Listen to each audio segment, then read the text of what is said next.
May drawing na Goku at Vegeta. Symbol. Ano ba sa design tong gate na to? Ay po. Kanina po. Catherine Butet. Ay, ikaw gamit drawing na yan, Goku tsaka Vegeta. Ayos ah. Ba't hindi ka pinagalitan ni mama mo? Di naman. Pinayagan po ako. Pinayagan ka, tsaka magdadrawing. Galing mo. Thank you. Dito. Paano ka nagpaalam? Sabi mo magdadrawing ka. Sabi ng dad ko, parang maganda drawing. Tapos ikaw magdadrawing. Pinag-drawing po ako. Ang ganda ng drawing board mo, gate ng bahay nyo. No?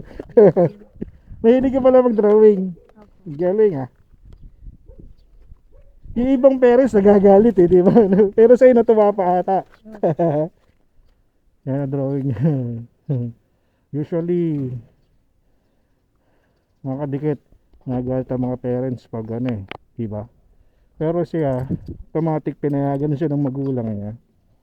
Napaka salute doon sa parents, napaka supportive naman. Oh, di ba? Beat nila. Ano man, parang ano lang yan, no? Katulad yun ng mga nauusong tattoo.